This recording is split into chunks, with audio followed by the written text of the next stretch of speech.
الحمد للہ رب العالمین، الصلاة والسلام علی رسولہ النبی الکریم وعلی آلہ واصحابہ اجمعین۔ الحمد للہ الذی ہدانا لہذا وما کنا لنہتدی لولا ان ہدانا اللہ۔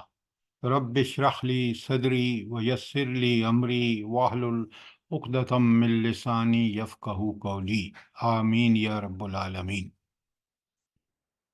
کل ہم نے آیت سورہ حشر کی آیت 21 سے شروع کیا تھا، اور آج انشاءاللہ 3 آخری آیات ہیں اور ان کا آج ہم مطالعہ کریں گے۔ آیت 18 جو کل ہم نے پڑھی ہے، یا ایھا الذین آمنوا اتقوا اللہ، اے وہ لوگو جو ایمان لائے ہو، اللہ کا تقوی اختیار کرو، ولتنظر نفس ما قدمت لغد، اور تم میں سے ہر شخص یہ دیکھے کہ اس نے کل کے لیے آگے کیا بھیجا ہے۔ پھر فرمایا واتقوا اللہ، اور اللہ کا تقوی اختیار کرو، ان اللہ خبیر بما تعملون، جو بھی تم عمل کر رہے ہو اللہ تعالیٰ اس کو خوب جانتے ہیں۔ اچھا، اس پوری آیت میں کون سی چیز سب سے اہم تھی؟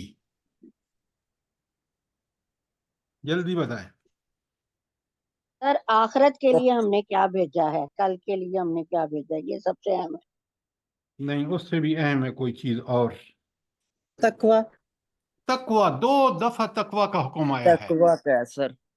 اصل میں تقوی اگر اختیار کریں گے تو آپ پھر خود بخود اس بات کا اہتمام کر رہے ہوں گے کہ آخرت کے لیے آگے چیزیں بھیجیں۔ یہ تقوی کا ہی نتیجہ ہے۔ دیکھیں نا، آپ چیزوں کو بالکل قرآن کے جو پرائرٹیز قرآن نے رکھی ہے اس کو سمجھ کے کریں، تاکہ ہمیں بات جو ہے وہ ٹھیک ٹھیک پتہ چلے۔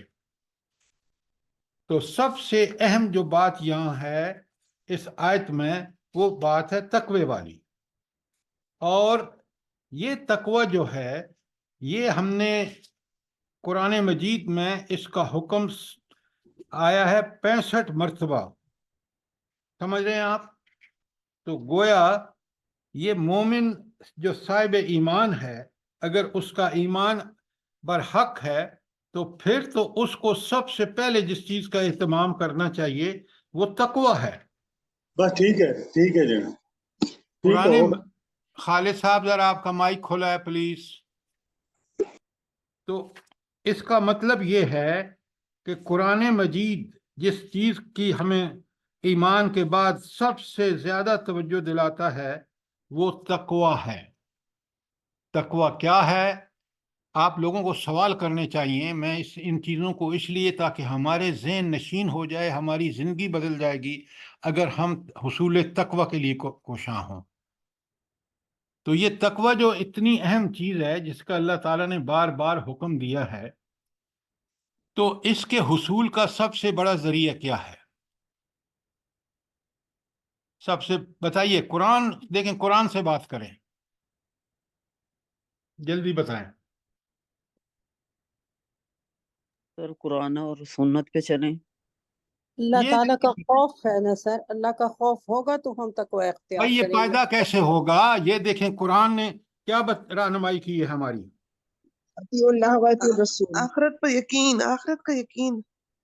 نہیں، یہ آپ جو باتیں کر رہے ہیں نا قرآن سے نہیں کر رہے، ادھر ادھر کی باتیں کر رہے ہیں۔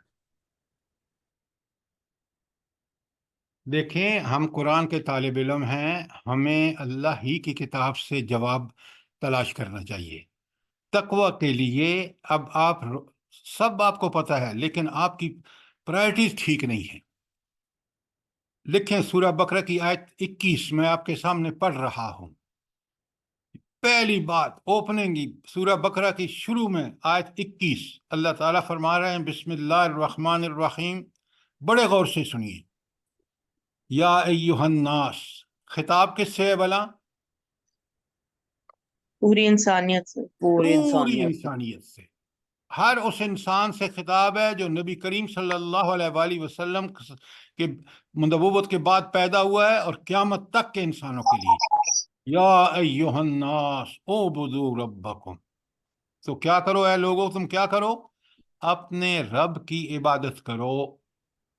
الذی خلقکم، وہ رب کون ہے جس نے تمہیں بھی پیدا کیا، والذین من قبلکم، اور تم سے پہلے لوگوں کو بھی، تمہارے ماں باپ کو، دادا کو، پردادا، نانا نانی، سب کو، ساری انسانیت کو۔